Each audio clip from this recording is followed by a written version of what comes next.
क्या वाकई में ये नया भारत है? और ये नया भारत है तो किस तरह की हमारे पास में खासियत है जो हम नया भारत कहते हैं? जो पिछले एक दशक में जिस प्रकार से भारतीय सेनाओं को मॉडर्नाइजेशन, भारतीय सेनाओं के पास इक्विपमेंट और भारतीय सेनाओं के पास माइंड सेट का जो चेंज हुआ है, वो मुझे लगता है कि वो बहुत बिल्कुल सही बात है। क्या ये मोदी जी के आने के बाद ही संभव हो सका? पिछले 10-12 वर्षों में, इसको राजनीतिक रंग ना दें, लेकिन पिछले 10-12 वर्षों में निश्चित रूप से जो परिवर्तन आए हैं वो क्रांतिकारी हैं। शायद वो 7,500-8 हजार हूरों की भी व्यवस्था की गई होगी। नहीं, बिल्कुल बिल्कुल, बहुत जरूरी है, बहुत जरूरी है, बहुत जरूरी है। जो भारत की साख में परिवर्तन आया पूरे विश्व में, वो क्रांतिकारी है। जो भारत की मिलिट्री कैपेबिलिटी में जो परिवर्तन आया है, वो क्रांतिकारी है। ये जो भारत की स्थिति विश्व ऑर्डर में बनी है, ये भारत के नए भारत की डेफिनेशन है। जो मिलिट्री कैपेबिलिटीज में जो इजाफा पिछले 10-12 सालों में हुआ है, उसका कोई जवाब नहीं है। जिस आपस में जो कोऑर्डिनेशन इंडियन आर्मी का, अपने एयरफोर्स का और नेवी का जो बैठा है, उससे किस तरह के बदलाव जो है सामने आए हैं? नेवी का खास करके बहुत महत्वपूर्ण रोल रहा है। एयरफोर्स तो और आर्मी तो खैर लड़ ही रहे थे, और लेकिन इसका फॉर्मलाइजेशन करना बहुत जरूरी था। वहां तो कहा जा रहा था कि आसमानी बिजली गिरी है। वो उनके मुझे लगता है कि उनको आसमानी बिजली उनको कहीं लेके जाएगी। 1967 का एक बहुत महत्वपूर्ण युद्ध हुआ था चीन के साथ, उसको हम आमतौर पे भूल जाया करते हैं। इस युद्ध नहीं कहूँगा, इस एंटी टेरर ऑपरेशन में, जो ऑपरेशन सिंदूर में जो हमने एक दिन में प्राप्त किया, वो अगर तीनों इतने साथ, इतने कोऑर्डिनेटेड तरीके से नहीं होता तो शायद एक दिन में वो नहीं हो पाता। एक दिन में नहीं, कुछ मिनटों में, आधे घंटे में हमने पाकिस्तान के टेरर आउटफिट की कमर तोड़ी। पहलगाम हुआ, उसके बाद एक बहुत अच्छा graduated, well thought out response हमारी सरकार ने दिया। वेल थॉट आउट, ये इसलिए कि हमने कोई नीजर्क एक्शंस नहीं लिए कि यार आज ये कर दो, कल वो कर दो, नहीं। पाकिस्तान ही करता है प्रोपेगेंडा वॉर, वही है psychological warfare, propaganda is a part of it. जो प्रोपेगेंडा फैलाना, जिसके तहत हमारे देश में जो है दंगे कराने की भी उनकी हरकतें होती हैं। आपके चैनल के माध्यम से लोगों से अनुरोध रहेगा कि पाकिस्तान का ये मिस इन्फॉर्मेशन वॉरफेयर को के बाद में ध्यान न दें। आप सिर्फ उसी बात को मानें जो कि ऑथेंटिक सोर्सेज से आपके पास आ रही हैं। ये समय राजनीति करने का नहीं है, ये समय किसी बात का लाभ उठाने का नहीं है। इस समय आप सिर्फ वही सुने और देखें जो सही है, और जो आपकी सेनाएं आपको बता रही हैं वही सही है। इसमें कोई संदेह नहीं होना चाहिए, क्योंकि हम जीतने वाले लोग हैं। हमने पाकिस्तान को परास्त कर दिया है, और इसलिए वो अपनी झूठ से इसको कवर करने का प्रयास कर रहे हैं। भाई वो ऊपर से खबर आ रही है कि भाई थोड़ा धीरे धीरे करो, उड़ें कम पड़ रही हैं।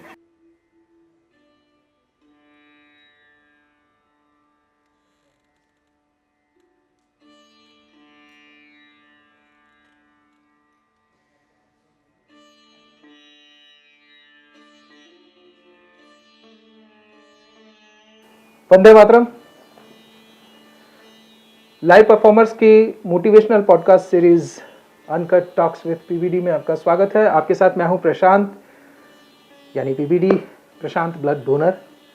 और आज हमारे साथ बातचीत के लिए जो खास शख्सियत हैं, वो आज के माहौल को देखते हुए बहुत ही ज़बरदस्त शख्सियत है। भारत पाकिस्तान के बीच में जो तनातनी चल रही है, उन सबको लेकर हम उनसे बात करने वाले हैं। हमारे साथ हैं रिटायर्ड मेजर जनरल अनुज माथुर जी। सर प्रणाम। जय हिंद, वंदे मातरम। आपको बहुत बहुत आपका आभार कि आपने मुझे यहाँ पर अपने स्टूडियो में बुलाया। धन्यवाद आपका, जो आपने इतना अपना बहुमूल्य समय दिया, क्योंकि आप लगातार बातचीत में चल रहे हैं, लगातार कई डिबेट्स आपकी चल रही हैं, कई चैनल्स पे चल रही हैं, और इन सब के बीच में आपने मुझे थोड़ा सा समय दिया, तो उसके लिए आपको बहुत बहुत धन्यवाद।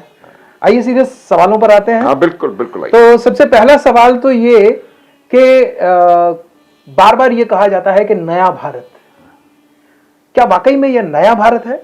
और ये नया भारत है तो किस तरह की हमारे पास में खासियत है जो हम नया भारत कहते हैं? देखिए, ये वाकई नया भारत है, और ये इसको कहने की आवश्यकता नहीं है, इसको महसूस करा जा सकता है जी।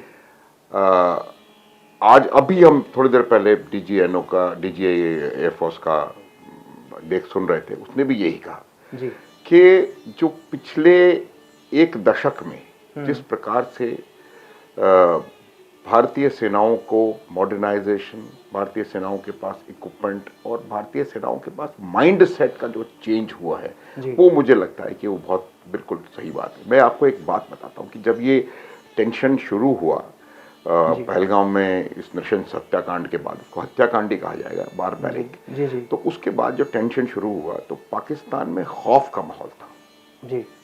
और पाकिस्तान में वो खौफ का माहौल क्यों था? वो पाकिस्तान में खौफ का माहौल दो मुख्य वजहों से था। उसकी खौफ का माहौल इसलिए नहीं था कि भारतीय सेनाओं ने कोई हमला बोल दिया उनके ऊपर, वो खौफ का माहौल था मेरे हिसाब से दो चीजों से। पहला, दृढ़ राजनीतिक इच्छा शक्ति और दूसरा मिलिट्री कैपेबिलिटी। तो ये जो दृढ़ राजनीतिक इच्छा शक्ति और मिलिट्री कैपेबिलिटी आप देख रहे हैं, वो नए भारत की सही परिभाषा है।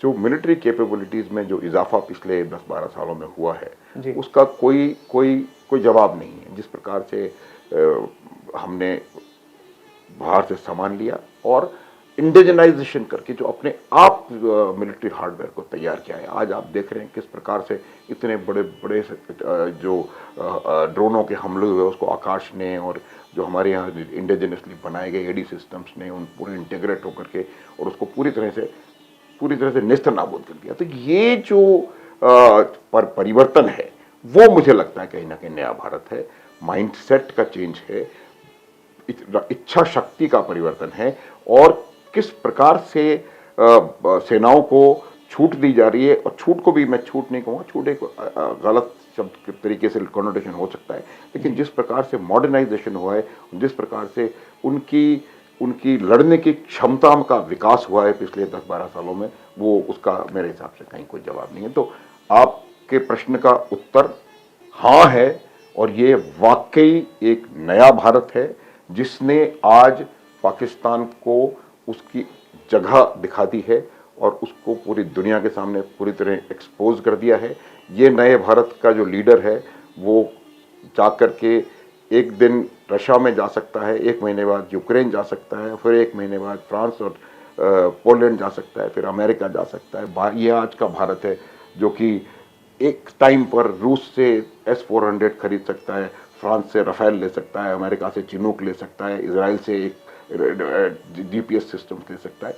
ये जो परिवर्तन है जी, ये जो भारत की स्थिति विश्व ऑर्डर में बनी है, ये भारत के नए भारत की डेफिनेशन है मेरे हिसाब से। नहीं, बिल्कुल। अभी जैसे कि हम बात कर रहे हैं S-400, जिसने कि बहुत बड़ी भूमिका निभाई है इस युद्ध में, और कई जो आक्रमण विदेशी हुए, पाकिस्तान की तरफ से जो भी आक्रमण हुए, उनको सबको जो है ध्वस्त कर दिया। और वहीं हमारे देश के बनाए हुए जो आकाश हैं और भी कई मिसाइलें हैं जिनका नाम लेना भी शायद अभी थोड़ा सा हमारी प्राइवेसी को लीक करना हो जाता है, लेकिन ऐसी बहुत ताकतवर चीजें जो है भारत ने बनाई है।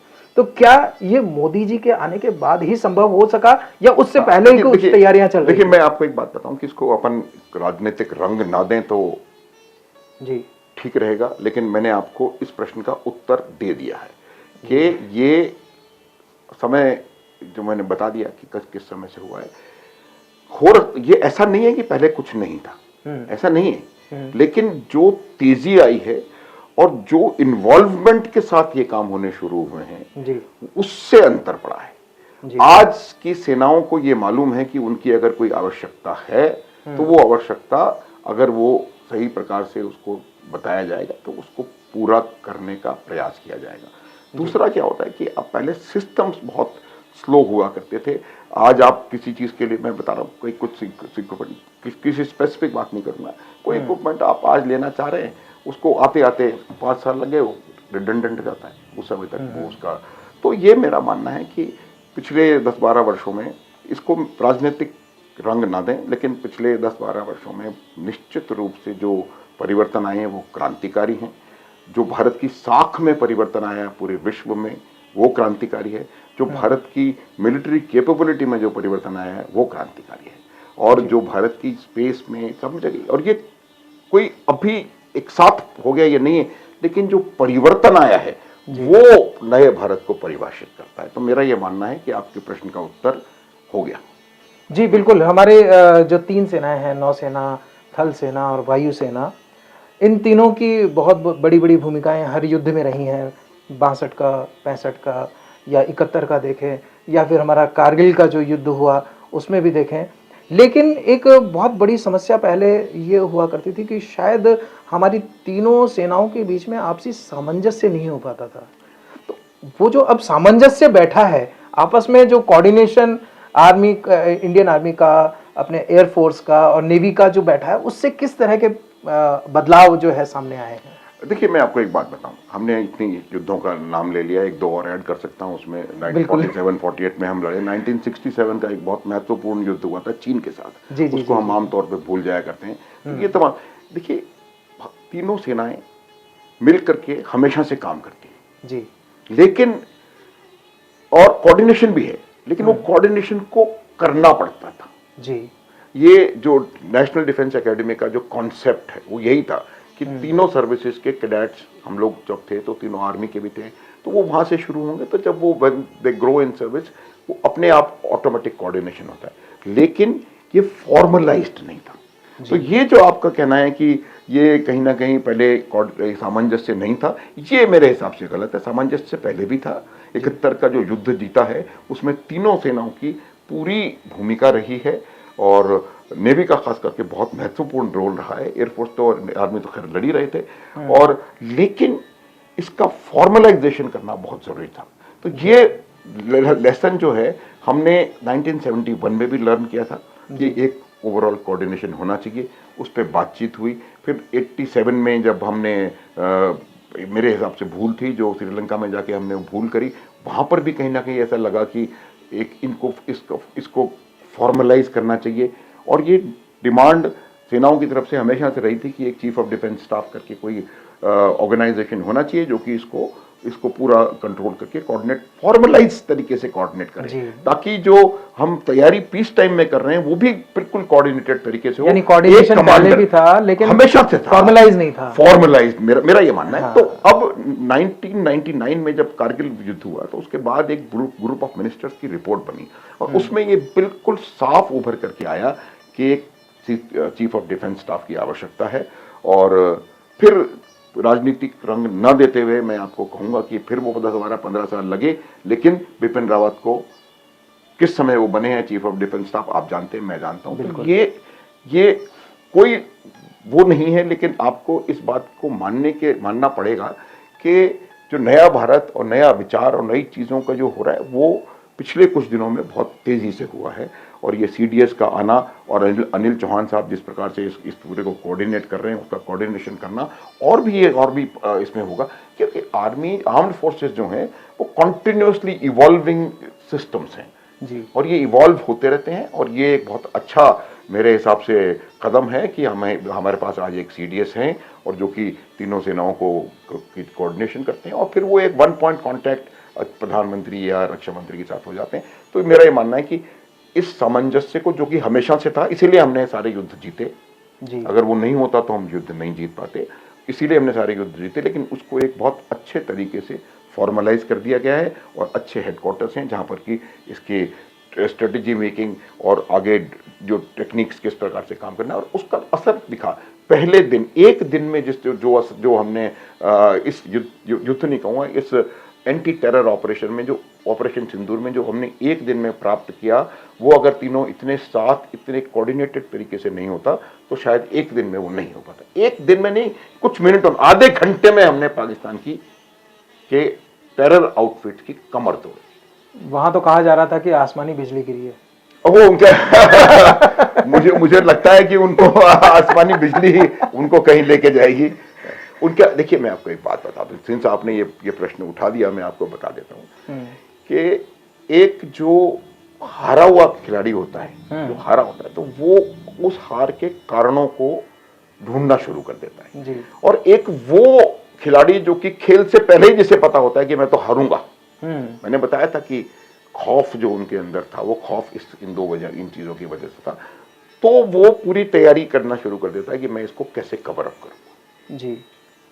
हम भी शुरू कर देते हैं, परीक्षा में जब फेल होते थे तो पहले कर देते थे, यार पढ़ने का टाइम नहीं मिला, बीमार पड़ गया, कि मेरा कहने का मतलब ये है कि ये जो पाकिस्तान का जो मीडिया गलत भ्रांतियां फैला रहा है, जिसका कि मुंह तोड़ जवाब दिया जा रहा है, वो इसीलिए कर रहा है क्योंकि उनको पता है, उनके लोगों को पता है, और उनकी आर्मी का सर्वाइवल इसीलिए है कि वहां की आवाम इस बात को मानती है और समझती है कि अगर हमें कोई बचा सकता है और अगर हमें कोई कश्मीर दिला सकता है तो वो हमारी आर्मी है।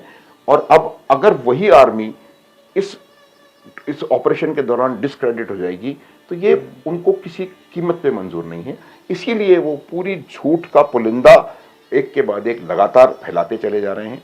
तो मेरा आपके चैनल के माध्यम से लोगों से अनुरोध रहेगा कि पाकिस्तान का ये मिस इन्फॉर्मेशन वॉरफेयर को के बाद में ध्यान न दें। आप सिर्फ उसी बात को मानें जो कि ऑथेंटिक सोर्सेज से आपके पास आ रही हैं। ये समय राजनीति करने का नहीं है, ये समय किसी बात का लाभ उठाने का नहीं है। इस समय आप सिर्फ वही सुने और देखें जो सही है, और जो आपकी सेनाएं आपको बता रही हैं वही सही है, इसमें कोई संदेह नहीं होना चाहिए, क्योंकि हम जीतने वाले लोग हैं। हमने पाकिस्तान को परास्त कर दिया है और इसलिए वो अपनी झूठ से इसको कवर करने का प्रयास कर रहे हैं। ये इंफॉर्मेशन वॉरफेयर है। देखिए, मैं आपको बताता हूं कि जो युद्ध होते हैं वो हमेशा 3 फ्रंट्स पर लड़े जाते हैं जी। पहला फ्रंट होता है आर्थिक फ्रंट, इकोनॉमिक वॉरफेयर जी। दूसरा होता है साइकोलॉजिकल वॉरफेयर या इंफॉर्मेशन वॉरफेयर या मीडिया वॉरफेयर, यू आप जो भी कह लें, वो भी एक बाकायदा युद्ध करने का तरीका है, युद्ध है ये मीडिया आप नहीं समझे। और मेरे हिसाब से आप एक योद्धा हैं अगर आप ये इस युद्ध को कर रहे हैं, और शायद मेरी आवाज में से कोई ऐसी चीजें निकलें जो कि शायद आपके काम, हमारे किसी के काम आ सकें जी। बिल्कुल। और तीसरा युद्ध है काइनेटिक, जो हम मिलिट्री टूल का इस्तेमाल करते हैं। तो ये जब पहलगाम हुआ उसके बाद एक बहुत अच्छा graduated well thought out response हमारी सरकार ने दिया। वेल थॉट आउट, ये इसलिए कि हमने कोई नीजर्क एक्शंस नहीं लिए कि यार आज ये कर दो कल वो कर दो, नहीं, हम किस दिन क्या करेंगे कैसे करेंगे उसका एक पूरा रोड मैप तैयार था जी। और पहला उसमें काम हमने Sindhu river Indus water treaty को निरस्त करके किया, निरस्त तो नहीं, हेल्ड इन अबेंस करके किया। उसके बाद हमने ट्रेड बंद किया, उसके बाद हमने वीज़ास बंद किए, उसके बाद हमने उनके जहाज़ों को आना बंद किया, उसके बाद सारे बंदरगाहों को बैन कर दिया, उसके बाद एयर स्पेस बंद कर दी, उसके बाद आगे पीछे होंगे, लेकिन उसके बाद हमने उनके कोरियर सर्विसेज को, पोस्टल सर्विस को, सबको बंद कर दिया, बसेस सारा ट्रांसपोर्टेशन बंद हो गया। तो ये तमाम जो चीज़ें हैं ये युद्ध करने के तरीकों का हिस्सा हैं। और जहां तक मेरी समझ है कि जो युद्ध पाकिस्तान के खिलाफ वो 23 अप्रैल को ही शुरू हो गया था जी, जब हमने जो इंडस वाटर ट्रीटी को आगे अबेंस में डाल दिया था। तो वो हमारा पहला इकोनॉमिक वॉरफेयर का पहला फेज हमने उनको फायर कर दिया था। फिर उसके बाद हमने ट्रेड बंद किया, वो दूसरा या तीसरा फायर था। फिर उसके बाद हमने आने जाने के रास्ते बंद किए, अटारी वाघा बॉर्डर बंद किया, फिर बंदरगाह बंद किए, फिर उनसे कि कोई भी, क्योंकि क्या होता है कि भारत पाकिस्तान के बीच में डायरेक्ट ट्रेड भी था जो कि मिनिस्क्यूल थोड़ा सा था, लेकिन इनडायरेक्ट ट्रेड बहुत होता था। इनडायरेक्ट ट्रेड का क्या मतलब है कि पाकिस्तान का सामान बना हुआ दुबई के रास्ते या सिंगापुर के रास्ते या कहीं से वो आता था भारतवर्ष में, वो काफी बड़ा था, उसको बंद किया। तो ये तमाम चीजें बाकायदा युद्ध का हिस्सा थी। और उसके अलावा इंफॉर्मेशन वॉरफेयर, हमने डिप्लोमेटिकली उनको आइसोलेट करने की कोशिश करी। हमने पूरे विश्व को बताना शुरू करा कि कैसे पाकिस्तान टेररिस्ट एक्टिविटीज़ में लिप्त है, और ये जो टेरर अटैक पहलगाम में हुआ है उसमें वो पाकिस्तान का क्या करा धराया है, और कैसे उन्होंने धर्म पूछ करके लोगों को बेरहमी से उनका नरसंहार किया है। तो ये तमाम बातें, तो ये इंफॉर्मेशन वॉरफेयर या साइकोलॉजिकल वॉरफेयर का हिस्सा थी, क्योंकि आपको झूठ बोलने की आवश्यकता नहीं है, लेकिन लोगों को सच पता होना चाहिए जी। हम ये नहीं कह रहे कि हमने उनका रावलपिंडी कराची उड़ा दिया, ये उड़ा दिया। हम ये कह रहे हैं कि हमने ये 9 उनके हवाई अड्डे 9, 10 या 11 जो भी है वो हमने उड़ाए हैं, तो वो बता रहे हैं हम जी, वो सच है। तो इंफॉर्मेशन वॉरफेयर में एक इंफॉर्मेशन वॉरफेयर होता है, एक मिस इन्फॉर्मेशन वॉरफेयर भी होता है उसी में। या एक तो आप अपनी सच को बताएं, और दूसरा जो ऐसी गलत खबर देने का प्रयास करें जिससे कि शत्रु पक्ष को नुकसान होने की संभावना हो, जो पाकिस्तान भी तीव्रता के साथ कर रहा है, हर एक करता है। डिसेप्शन का के प्लान का हिस्सा है। ये जो आपको सरप्राइज जो आप हासिल करते हैं उस सरप्राइज के प्लान का हिस्सा है। मैं आगे बताऊंगा, अगर प्रश्न आया, नहीं भी आया तब भी बताऊंगा कि कैसे हमने पूरा सरप्राइज हासिल किया और आप बिना उनके पकड़े गए हमने 20-24 हमने मिसाइल उनके ठिकाने पहुंचा दी। तो ये 3 प्रकार के वॉरफेयर होते हैं और जो हमारा रिस्पॉन्स था वो ग्रेजुएटेड रिस्पॉन्स था और वो तीनों बाकी दोनों प्रकार के वॉरफेयर साथ साथ चलते रहे। और फिर जब सही समय आया काइनेटिक वॉरफेयर को लॉन्च करने का, तो हमने 7 मई को मिसाइल से अटैक करके वो सही कर दिया। अभी आपने 3 तरह के वॉर्स मुझे बताया और आपको नहीं लगता कि एक वॉरफेयर छूट गया है जो कि आमतौर पर पाकिस्तान ही करता है, प्रोपेगेंडा वॉर? वही है psychological warfare, propaganda is a part of it, जो प्रोपेगेंडा फैलाना, जिसके तहत हमारे देश में जो है दंगे कराने की भी उनकी हरकतें होती हैं। देखिए साजिश, मैं आपको 2-3 उदाहरण, देखिए मैं आपको बताता हूं, इसकी अभी नहीं है, यदि आपको लग रहा है कि वो अभी कर रहे हैं, ये आपको गलतफहमी है जी। ये बात जब उनको 1971 में पता लग गया कि वो भारत से युद्ध करके, कन्वेंशनल युद्ध करके नहीं जीत सकते, तब उन्होंने, जुल्फिकार अली भुट्टो ने कहा था, जुल्फिकार अली भुट्टो ने यूनाइटेड नेशंस में कहा था कि we will wage a 1000 year war, 1000 साल तक। और ज़ियाउल हक ने एक बात कही थी कि ब्लीड इंडिया बाय 1000 कट्स, मतलब आप भारतवर्ष को 100 घाव देकर के, 1000 घाव देकर के लहू लुहान करो। जी। देखिए मैं आपको बताऊं, पाकिस्तान का रियल एजेंडा कश्मीर नहीं है। पाकिस्तान का रियल एजेंडा भारतवर्ष को दुर्बल करना है, भारतवर्ष को नुकसान पहुंचाना है, और इस वजह से उन्होंने ये चीज़ कर रखी है और ये पूरे देश में उनके लोग इस बारे में काम कर रहे हैं। तो ये जो भारत के जो फॉल्ट लाइन्स हैं, जो धर्मांधता, भाषावाद, प्रांतीयता, इन सब चीज़ों को वो कहीं ना कहीं भुनाने का प्रयास वर्षों से कर रहे हैं, दशकों से कर रहे हैं जी। और अब चूंकि उनके पास ये हो गया है, तो उन्होंने अब उसको ज़्यादा गति देने का प्रयास किया है। पहला प्रयास उन्होंने पहलगाम में किया, जब उन्होंने हिंदू मुसलमान किया। उसकी 2 वजह हैं, मैं पहले भी इस बात को कह चुका हूँ। 2 वजह ये, एक तो उनको शांति वहाँ बहाली हो रही थी, उनको पसंद नहीं आ रहा था, वहाँ प्रगति हो रही थी, वो उनको पसंद नहीं आ रहा था, क्योंकि अगर वहाँ प्रगति हो जाएगी, शांति हो जाएगी, तो उनका साथ कौन देगा। और दूसरा, उनको कहीं ना कहीं ऐसा लग रहा था कि वो हिंदू मुसलमान का इसको रंग देंगे तो कश्मीरी मुसलमान जो है उनकी तरफ खड़ा हो जाएगा और भारतवर्ष में भी मुसलमानों के खिलाफ काफ़ी कुछ हो जाएगा, तो वहाँ इसका फ़ायदा शायद उठा सकते हैं। हुआ नहीं। आपको सिर्फ एक उदाहरण दूंगा कि वो जो बच्ची जिस 4 दिन पहले जिसकी शादी हुई थी नेवल ऑफिसर्स की, उसके हस्बैंड को उसके सामने मार दिया गया और उसको छोड़ के कहा गया तुम मोदी को जाके बता दो। उसने आकर के मोदी को बाद में बताया, पहला स्टेटमेंट उसका ये था कि मैं अपील करती हूँ बाकी सबसे कि मुसलमानों के और कश्मीरियों के खिलाफ कोई हरकत नहीं की जाए।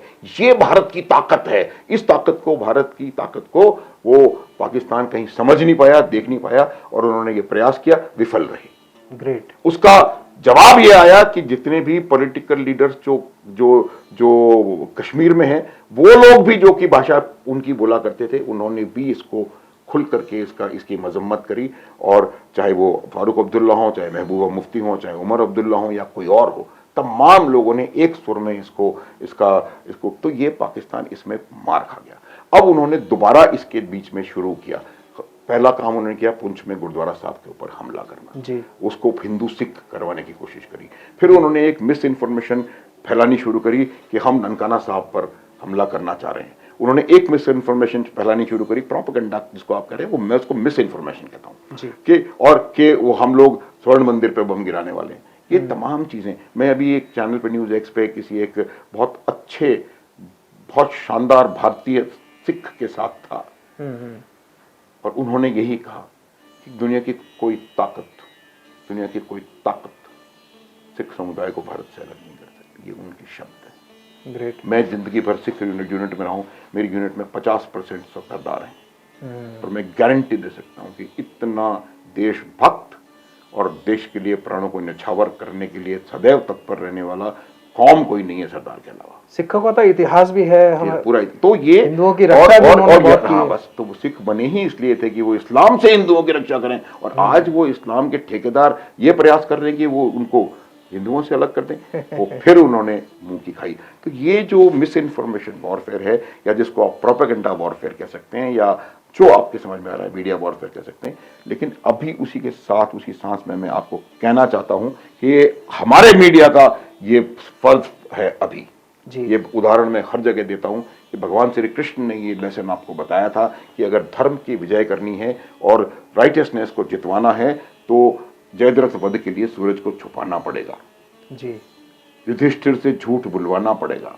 ये तमाम चीजें, ये बात हैं, ये सब इस बात को आपको सिखाती हैं। ये हमारा इतिहास है और ये हमको ये बताता है कि आपको अपनी सच और राइटियसनेस की लड़ाई के लिए जो भी करना हो करें जी।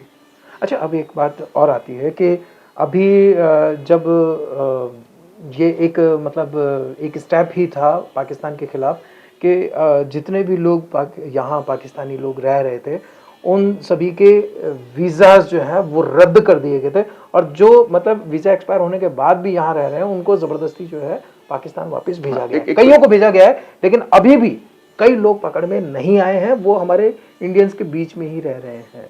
और क्या ये संभावनाएं जताई जा सकती हैं कि जितने भी दंगे फसाद हुए हैं उनमें उन्हीं पाकिस्तानियों का शामिल होना पाया जाए?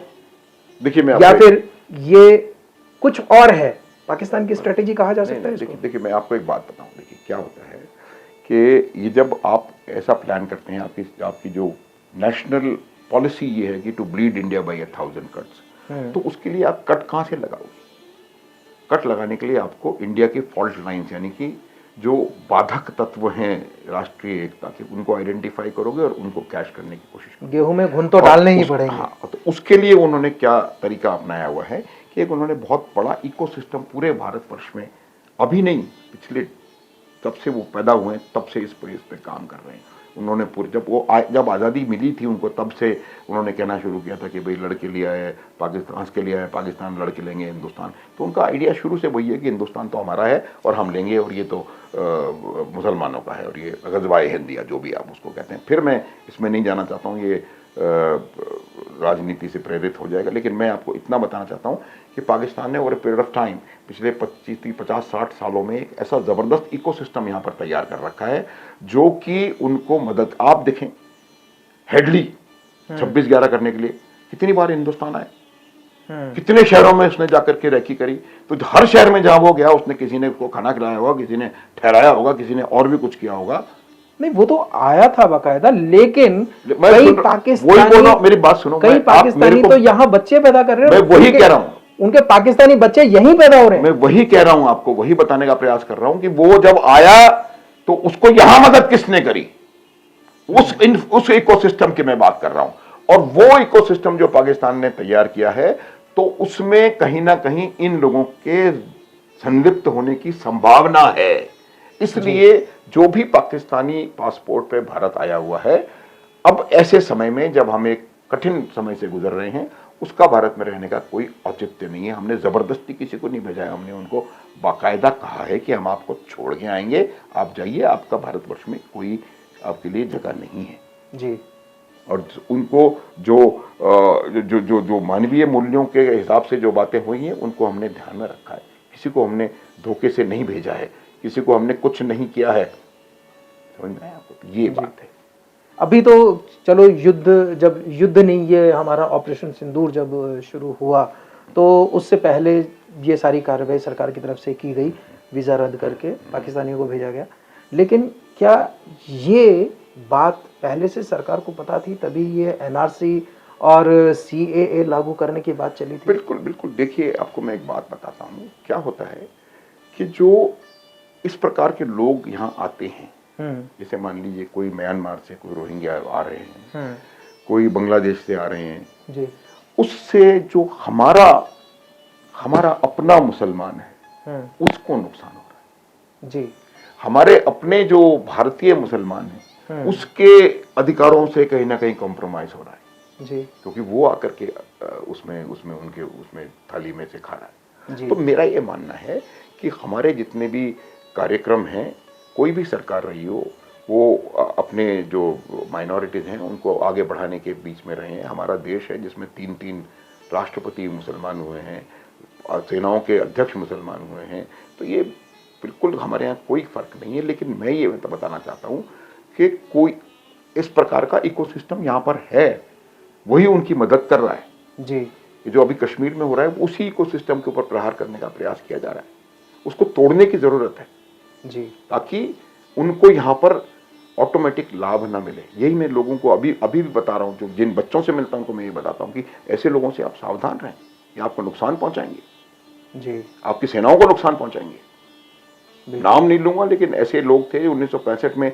जब हमारी सेनाओं को कानपुर से बॉर्डर की तरफ जाना था तो उन्होंने सड़क खुद दी, पाकिस्तान जिंदाबाद कह के, ताकि हमारी सेनाएं, उस समय सड़कें भी एक दो हुआ करती थी, जा ना पाए जी। तो ऐसे लोग अभी से नहीं, आजादी के समय से ही जी। और इस इकोसिस्टम को उन्होंने फॉर्मलाइज करके और एक बहुत गहरा एक इंफ्रास्ट्रक्चर तैयार करके रखा हुआ है भारतवर्ष में जी। उस इंफ्रास्ट्रक्चर को तोड़ने की आवश्यकता है और उस इंफ्रास्ट्रक्चर में कहीं ना कहीं ये लोग एक महत्वपूर्ण कड़ी हो सकते हैं। मैं कह नहीं रहा हूं कि हैं, हो सकते हैं, इस वजह से इनको डिपोर्ट करना अत्यंत ही आवश्यक है। एक हमारे मुसलमानों का हक वो न लें और दूसरा क्योंकि वो वहां के हैं और हक हमारे मुसलमानों को मार रहे हैं, तो ये मुझे लगता है कि गलत है और इसको सही, और ये बहुत अच्छी बातें हैं जो एनआरसी, उसमें क्या है कि हम सिर्फ और सिर्फ अपने मुसलमान भाइयों के लिए ये सरकार कटिबद्ध है और प्रयास ये कर रही है कि हम अपने जो लोगों का बाहर से आए हुए लोग अपना उनके अधिकार क्षेत्र में अतिक्रमण कर रहे हैं उसको रोका जाए। तो इसको बहुत पॉजिटिवली लेने की आवश्यकता है और बाहर जिस प्रकार से हमारे मुसलमानों का, इसमें ओवैसी साहब के स्टेटमेंट आप देख लें पिछले 3-4 दिनों में, मैं तो उनका बिल्कुल सलाम करता हूं मैं उनको ग्रेट। कि कितना ये अच्छे सही अपने हक के लिए वो लड़ रहा है, वो लड़ेगा, लेकिन जब देश की बात आती है तो देश के लिए लड़ रहा है, ये बहुत बड़ी बात है। और इसी ऐसे ही मुसलमानों के हक पे कोई दूसरा आकर के रोहिंग्या उसके ऊपर अतिक्रमण करेगा तो वो हमें मंजूर नहीं। 22 अप्रैल 2025 को यह कायराना हरकत आतंकियों ने की, उसके बाद पाकिस्तान ने उनको सपोर्ट करते हुए और सीज फायर का लगातार उल्लंघन किया, लगातार। 7 तारीख को जब भारत ने जवाब देना शुरू किया तो 4 दिन भी पूरे वो टिक नहीं पाए। क्यों? वो आतंकियों को इतना सपोर्ट क्यों करते हैं पाकिस्तान? देखिए, मैं आपको एक बात बताऊंगा। पहले तो मैं ये बता रहा हूं कि हमले जो किए गए थे वो पाकिस्तान पर नहीं, आतंकियों के ठिकानों पर किए गए थे। वही मैं कह रहा था कि जो 22 तारीख को नरसंहार हुआ, उसको आप हरकत ना कहें, नरसंहार था। जो 22 तारीख को नरसंहार हुआ, धर्म पूछ करके नरसंहार किया गया जी। उसके बाद हमने उसका जवाब 7 तारीख को नहीं दिया, हमने उसका जवाब 22 तारीख से ही देना शुरू कर दिया था। और मैंने बता दिया 2 तरह के वॉरफेयर नहीं, हमारी फोर्सेस की तरफ से जो कार्रवाई, काइनेटिक एक्शन, ठीक है, काइनेटिक एक्शन। तो अब क्या हुआ कि उन्होंने सीज फायर का उल्लंघन करना शुरू कर दिया क्योंकि उनको पता था कि ये टेंशन जो है वो बढ़ रहा है, लेकिन उससे कोई अंतर नहीं पड़ा क्योंकि सीज फायर उल्लंघन वो पिछले जब से हैं तब से लगातार करते चले जा रहे हैं। 1971 से कोई 1 लाख बार उन्होंने सीज फायर का उल्लंघन कर दिया, वो कोई बड़ी बात नहीं है। लेकिन उसकी मैं यही वजह बताता हूँ। देखिए, एक तो वो आतंकवादियों का साथ क्यों देते हैं, वो प्रश्न है, उसका उत्तर दूंगा। वो इसलिए साथ देते हैं क्योंकि उनकी सेना आतंकवादी है जी, और वो आतंकवादियों को ट्रेनिंग देती है। यहां तक कहा जा रहा है कि जो ये अभी कायराना हरकत की गई है 22 अप्रैल को, ये आसिम मुनीर के इशारे पर हुई है। बिल्कुल, इसमें कोई संदेह नहीं है। कहा जा रहा है कि इसमें कोई संदेह नहीं है, आप बिल्कुल भूल जाएं कि इसमें कोई संदेह, कोई संदेह नहीं है मेरे माइंड में, मेरे विचार से, मेरे सोच समझ से। ये पाकिस्तान की सेना, अब आसिम मुनीर हो या कोई शहबाज हो या कोई हो, उससे कोई मतलब, पाकिस्तान की सेना के इशारे पर हुई जी, पहली बात। दूसरी बात, पाकिस्तान की सेना आतंकवादियों के साथ क्यों इतना साथ रहना पसंद करती है, क्यों उनको बचा रही है? वो इसलिए क्योंकि जो उनकी स्टेटेड पॉलिसी है to bleed India by 1000 cuts, Bharat को 1000 घाव देकर के लहू लुहान करो, वो उसमें जो उनकी लड़ने की जो फौज है जी, जो जैसे आर्मी, नेवी, एयरफोर्स होती है, पाकिस्तान में आर्मी, नेवी, एयरफोर्स और जिहादी 4 फोर्सेस हैं उनके पास जी। और ये जो आतंकवाद है, ये पाकिस्तान की चौथी सेना है जी, और ये आतंकवाद की चौथी सेना न केवल भारत में, पूरे विश्व में सक्रिय है जी। अफ्रीकी देशों में सक्रिय है, लीबिया में, मोरक्को में, और मैं आपको उदाहरण दे दूंगा, लंदन में जो ब्लास्ट हुए उसमें पाकिस्तानियों का हाथ है, अमेरिका में अभी जो हमला हुआ उसमें पाकिस्तानियों का। तो ये जो है, अफगानिस्तान में क्या हो रहा है, सीरिया, हर जगह, अभी भी उन्होंने गाजा में कहा था हम वहां जाके लड़ेंगे। तो ये पाकिस्तान की सेना का और पाकिस्तान के पूरे देश के जो जो जो उनका जो थिंक टैंक जो उसका हिस्सा है जी। ये पाकिस्तान की फॉरेन पॉलिसी की आर्म है जी। जिससे कि वो भारत सहित और कई देशों में आतंक फैलाने का जिम्मा लेके बैठे हुए हैं। जी। आतंक की फैक्ट्री है। परवेज मुशर्रफ ने कहा था कि ओसामा जी हमारे हमारे हीरो हैं, हक्कानी जी हमारे हीरो हैं, तालिबान को हमने बनाया है। अभी इनके डिफेंस मिनिस्टर ने एक्सेप्ट किया इंटरनेशनल चैनल के सामने कि 30 साल से हम आतंकवाद को पाल रहे हैं। इमरान खान ने अमेरिका में जाकर कहा था कि 30 से 40 हजार आतंकवादी हमारे देश में हमारी सेना के साथ काम कर रहे हैं, हमारे देश में है। 30 से 40 हजार फौजें नहीं होती दुनिया की कई देशों की, 30 से 40 हजार। तभी तो बात कर रहे हैं। तभी तो आतंकियों के जनाजे पर सेना के बड़े बड़े अधिकारी वहां मौजूद थे, बहुत बड़े बड़े अधिकारी, तो सब एक से बढ़ के। उसकी वजह यही है। और अब मैं बता रहा हूं कि अब उनको एक बहुत बड़ी परेशानी ये होने वाली है कि जो आतंकवादी वो बचे हुए हैं वो उनसे सवाल पूछेंगे कि भाई भारत में आके हमारे को इतना 100 हमारे आदमी मार दिए और आपने क्या किया, हमें जवाब दो उसका। जी। ये तो अभी बहुत पाकिस्तान को परेशानी है। टर्की क्या चाहता है? टर्की का क्या रोल है बीच में? तुर्की, मैंने बताया आपको तुर्की का क्या है। ये सिर्फ मुस्लिम देश है इसीलिए पाकिस्तान का साथ देना चाह रहा है? अरे मुस्लिम देश तो सऊदी अरब भी है, मुस्लिम देश तो जॉर्डन भी है, मुस्लिम देश तो यूएई भी है, मुस्लिम देश तो ईरान भी है। ये नहीं, देखिए मैं आपको बताता हूँ क्या है। जो इस्लामिक वर्ल्ड है जी, उस इस्लामिक वर्ल्ड में भी कहीं ना कहीं कुछ अपना अपना अपने खलीफा बनने का एक वो चल रहा है कंपटीशन। ईरान चाहता है कि वो इस्लामिक वर्ल्ड का राजा बना रहे। पाकिस्तान कहता है क्योंकि मेरे पास बम है इसलिए मैं सबसे ज्यादा ताकतवर हूँ। सऊदी अरब जो है वो कहता है कि मेरे पास दोनों मस्जिदें हैं, मक्का मदीना। तो हर एक का अपना अपना स्टेक है और वो चाहते हैं। तो तुर्की का ईरान ये जो इस्लामिक वर्ल्ड है उसको रूल करने का आइडिया है। उसके लिए उन्होंने हर बार किसी न किसी के साथ रहते हैं। तुर्की का एक इतिहास रहा है, तुर्की का एक पता नहीं एक उनको क्या भगवान का या कर्स है कि जिस भी जब समय उन्होंने अलाइनमेंट किया हमेशा गलत आदमी के साथ। इंडिया ने तो तुर्की की मदद भी की है। हर एक भारत ने सबके करता है मदद। हमारे भारतवर्ष ने कोविड के टाइम पर जी पता नहीं कितनी मदद पूरी दुनिया करी, सारी दुनिया मानती है, बात उसकी नहीं है। अब तुर्की, मलेशिया और पाकिस्तान ने एक ट्रायो बनाया था और उसके हिसाब से वो देश को अपने उद्देश्य को हासिल करना चाहते थे। जी। दूसरा, तुर्की का क्या है कि वो तुर्की का एक और परेशानी है कि तुर्की ने से अब यूक्रेन की लड़ाई में भी तुर्की का बहुत बड़ा हाथ है। जी। उनका कहीं ना कहीं एक और वो है कि वो भारतवर्ष को शक्ति बनते हुए नहीं देखना चाहते। तो इन दो वजहों से वो हर उस चीज के साथ अलाइन करने का प्रयास करते हैं जो भारत के खिलाफ है। मैं अभी थोड़ी देर पहले अरविंद आए थे, उनको यही बता रहा था कि अगर आपको ये लगता है, आपसे पूछता हूँ ये सवाल, आपके हिसाब से ये युद्ध जो चल रहा है वो किस किस के बीच में चल रहा है? ये भारत और आतंकवाद के बीच में। हाँ, ये आपका सामने मैं बता रहा हूं कि ये जो युद्ध है ये भारत और आतंकवाद प्लस चीन प्लस पाकिस्तान प्लस तुर्की plus American deep state plus Bharat में मौजूद भारत के दुश्मन जी, इन सब की मिली जुली सरकार के खिलाफ चल रहा है। बिल्कुल बिल्कुल। और इस मिली जुली सरकार का काम क्या है? इस भारतवर्ष को, ये मैं पिछले 2 दिन से हर चैनल पे बोल रहा हूं, इस भारतवर्ष को आगे न बढ़ने दिया जाए। भारतवर्ष जो है वो बहुत तेजी से तरक्की कर रहा है और बहुत तेजी से आगे बढ़ रहा है। एक विश्व पावर बनने के कगार पे है। 2047 तक संपन्न राष्ट्र बनने वाले हैं हम लोग जी। तो इन लोगों का आइडिया ये है कि तो उन्होंने जो यूक्रेन के साथ रूस के लिए किया, उन्होंने यूक्रेन को बढ़ा चढ़ा के बोला भाई लड़ो जी। और 3 साल से रूस उस युद्ध में लड़ रहा है। रूस के लाखों सैनिक खत्म हो गए, अर्थव्यवस्था तबाह हो गई, 6 लाख लोग मर चुके हैं रशिया में अभी तक, आप देखो। और बहुत सारी चीज़ों में उनको इतना नुकसान हो गया, कहीं भी सुपर पावर के नाम पे कुछ भी नहीं रह गया सिवाय एटॉमिक बॉम्ब्स के।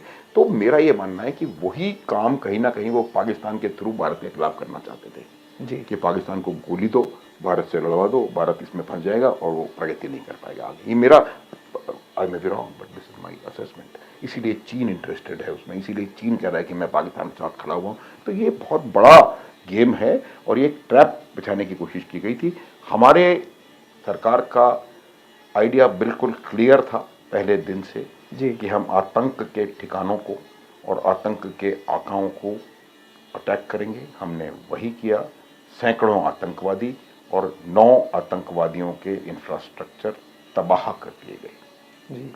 और इतना नुकसान पहुंचाया गया था पाकिस्तान को कि पाकिस्तान के प्रधानमंत्री ने अपने मित्र राष्ट्रों को चिट्ठी लिखी थी कि हमारा बहुत नुकसान हो गया है इस युद्ध में और आप हमारी मदद करो, पैसा दो हमें।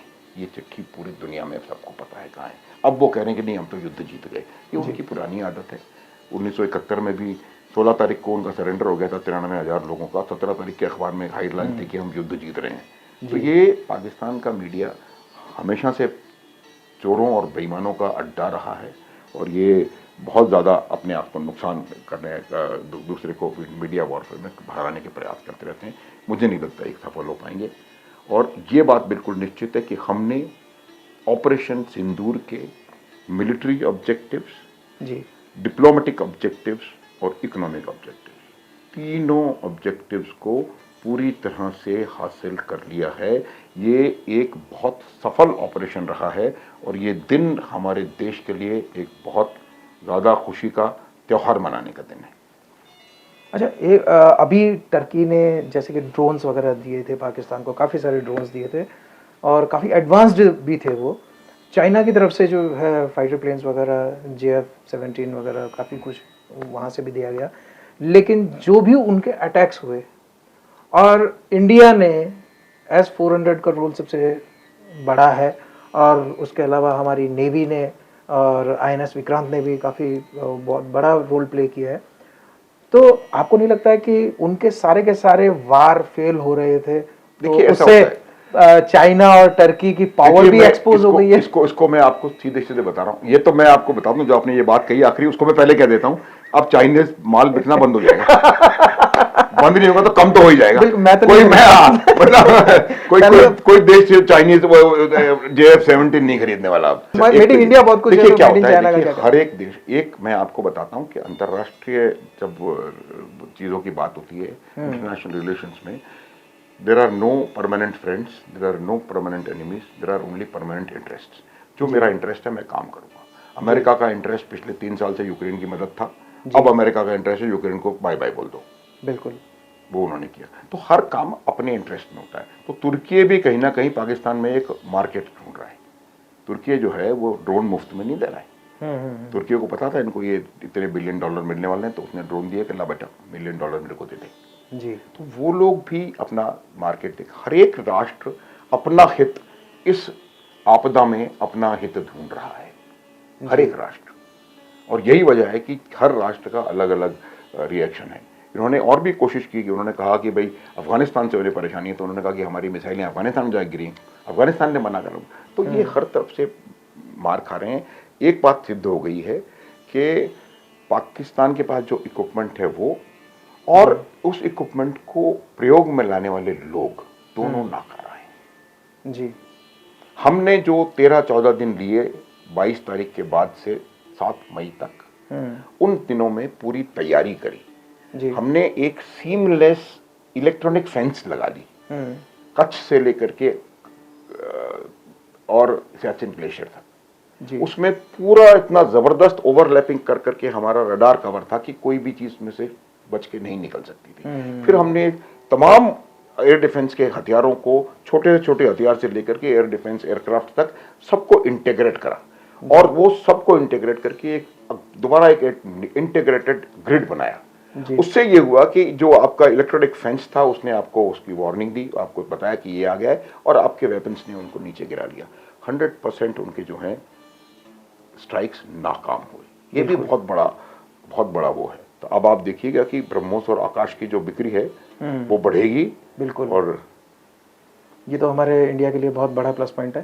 सारे वही मैं आपको बता रहा हूँ, हमने मिलिट्री, इकोनॉमिक और डिप्लोमेटिक तीनों फ्रंट्स पे पूरे जो हमारे ऑब्जेक्टिव थे, जिनको लेकर के हमने, युद्ध जब भी होता है वो युद्ध कोई उद्देश्य लेके किया जाता है जी। युद्ध ऐसे नहीं होता कि चलो यार हम पाकिस्तान से लड़ना शुरू कर देते हैं और लड़ते रहेंगे जब तक कुछ नहीं हो। कब तक लड़ते रहोगे? What are you looking at, what is your aim? बिल्कुल। तो वही होता है। तो जो हमने अपने टारगेट सेट किए थे तीनों फ्रंट्स पे जी, आर्थिक फ्रंट पे, डिप्लोमेटिक फ्रंट पे और काइनेटिक फ्रंट पे, वो तीनों हमने पूरी तरह से हमने अचीव कर लिए हैं। और मैंने फिर दोहराता हूँ, हमारे लिए जश्न मनाने का दिन है। नहीं, अभी भी जैसे सीज फायर हुआ अभी 10 तारीख को, तो काफ़ी लोग ये भी कह रहे थे कि बहुत जल्दी सीज फायर हो गया, हमें तो अभी लाहौर तक जाना था कुल्फी खाने के लिए। देखिए मैं आपको यही बता रहा हूँ। देखिए क्या होता है, अगर लाहौर हमारा टारगेट होता तो हमारा लड़ने का तरीका अलग होता जी। जब भी आप युद्ध करने जाते हैं तो हमेशा हमला ऐसी जगह किया जा सकता है जहां से कि रिटेलिएशन ना आए। तो हमारा हमला अगर ये युद्ध होता और उद्देश्य कुछ और होता, लाहौर या कराची या रावलपिंडी या कुछ और जी, या पाकिस्तान की जमीन को कब्जाना, तो हमारे हमले पाकिस्तान के एयर बेसिस पे होते जी, पाकिस्तान के नेवल बेसिस पे होते, पाकिस्तान के लॉजिस्टिक सेंटर पे होते, पाकिस्तान के कम्युनिकेशन सेंटर्स पे होते, पाकिस्तान के कमांड एंड कंट्रोल सेंटर्स पे होते, पाकिस्तान की जो उनकी प्रधानमंत्री और जो उनके मुख्यालय हैं वहां पर होते। ऐसा नहीं हुआ क्योंकि हमारा उद्देश्य नहीं था। तो जो ये सोच रहा है कि हमें 2 दिन और रुकना चाहिए था, उनको बताओ, आप बताओ कि वो हमारा उद्देश्य ही नहीं था, तो हम क्यों रुकते 2 दिन और? अगर वो उद्देश्य होता तो ज्यादा भी नहीं तो पीओके तो ले ही चुके होते। भाई उद्देश्य नहीं था वो हमारा, उसका अलग समय होगा, उस अलग समय पर लेंगे उसको जी। वो जब, तो हमारे जो एम्स थे जी, जो ऑब्जेक्टिव्स थे, स्ट्रेटेजिक ऑब्जेक्टिव्स, ये हमारी जनता को जानने की आवश्यकता है। और आपके इसके ब्रॉडकास्ट की तरफ से मैं बताना चाहता हूं कि जो हमारे जो ऑब्जेक्टिव्स थे वो हमने हासिल किए हैं। ये तीनों डीजीएमओज ने भी बता दिया, हमने अपने स्ट्रेटेजिक ऑब्जेक्टिव्स हासिल किए हैं, सरकार ने भी बता दिया और हमारे जैसे लोग भी बता रहे हैं। और मेरा ये मानना है कि लाहौर लेने का भी टाइम आएगा, हम लाहौर लेके आपको देंगे। हमने 71 में लगभग दे दिया था। हमारी आर्टिलरी की एक यूनिट लाहौर के स्टेडियम में लगी हुई थी जी, और वो आपने वापस कर दिया। तो अब इसके बारे में ज़्यादा बातचीत ना करें तो बेहतर है जी। हाजी पीर पास की मैं आपको उपयोगिता बताता हूँ। हाजी पीर पास अगर आपके पास है तो पुंछ से राजौरी तक का रास्ता 55 किलोमीटर रह जाता है, 1.5 घंटे में कवर होता है। आज की तारीख में पुंछ से राजौरी जाने के लिए 4 दिन चाहिए आपको। पुंछ से उड़ी आने के लिए आप राजौरी आएँ, जम्मू आएँ, उधमपुर जाएँ, फिर श्रीनगर जाएँ, फिर बारामूला जाएँ, फिर उड़ी जाएँ जी। और वो 1965 में भारतीय सेना ने जीत के आपको दे दिया था जी। आपने क्या किया? तो ये उद्देश्य नहीं है, लाहौर उद्देश्य नहीं था, पाकिस्तान का कोई जगह पे कब्जा करना उद्देश्य नहीं था। अगर वो होता तो सेना, पैदल सेना जाती आगे जी। कोई उद्देश्य नहीं था। पहले से पैदल सेना तो निकली नहीं, जो जहां है वहीं की वहीं है, क्योंकि हमारा एम ही नहीं। हमारा एम था आतंक के अड्डों पर हमला करना, उनको नेस्तनाबूद करना, और हमने अपना एम पूरी तरह से अचीव कर लिया है। जो बचे हुए हैं, लोग बाग ये भी कहेंगे कि 21 हैं, अपने 9 कर दिए, वो 9 मेन हैं, बाकी जो 12 हैं वो छोटे मोटे हैं। और उनको भी आतंकवादी इतने खत्म हो गए नहीं, और आतंकवादी खत्म हो गए और पाकिस्तान पूरी तरह से एक्सपोज हो गया। आज पूरी दुनिया इस बात को मानती है कि पाकिस्तान इसमें आतंकवाद में लिप्त है। डीजीएमओ की तरफ से ये भी कहा जा रहा है कि अभी ऑपरेशन सिंदूर रुका नहीं है। बिल्कुल, ऑपरेशन सिंदूर तो बिल्कुल, देखिए ऑपरेशन जो भी ऐसे लॉन्च होते हैं ना, आपको मैं ऐसे बता दूंगा, जो ऑपरेशन 40-40 साल तक चलते हैं जी, जब तक उस ऑपरेशन का आप उद्देश्य हासिल नहीं कर लोगे, क्योंकि कहा गया है कि दुनिया के किसी भी कोने तक पीछा करेंगे, जब तक उसका पूरा उद्देश्य नहीं हासिल होगा वो ऑपरेशन चलता रहता है जी। जब लड़ाई, ये जो 14 दिन की जो तैयारियां थी, जो समय लिया गया था, तो आतंकी भी किसी न किसी उद्देश्य के साथ ही होते हैं। तो शायद वो 7,500-8 हजार हूरों की भी व्यवस्था की गई होगी। नहीं, बिल्कुल बिल्कुल, बहुत जरूरी है, बहुत जरूरी है, बहुत जरूरी है। और एक मैंने व्हाट्सएप देखा था, उसमें यही लिखा था कि भाई वो ऊपर से खबर आ रही है कि भाई थोड़ा धीरे धीरे करो, हूरें कम पड़ रही हैं। तो अच्छा, ये आज आपसे बहुत ही महत्वपूर्ण बातें हुई। समय की कमी की वजह से बहुत सारी बातें रह गई हैं, लेकिन फिर कभी मैं आपसे समय लेकर ज़रूर आपसे मिलूंगा और बाकी की बातें और करेंगे। अंत में चलते चलते देशवासियों के लिए कोई संदेश? ये मेरा स्टैंडर्ड संदेश है देशवासियों के लिए। पहले तो मैं देशवासियों को ये संदेश देता हूं कि आपकी सेनाओं ने इस छोटे स्कर्मिश में विजयश्री प्राप्त करी है। सेनाओं को मुबारकबाद दें और उसको आप एंजॉय करें, उसको सेलिब्रेट करें। और दूसरा मेरा संदेश हर जब भी मेरे से इस प्रश्न को पूछा जाता है, मेरा यही संदेश रहता है कि एक लाइन बोलता हूं, राष्ट्र प्रथम, नेशन फर्स्ट, कैरेक्टर मस्ट।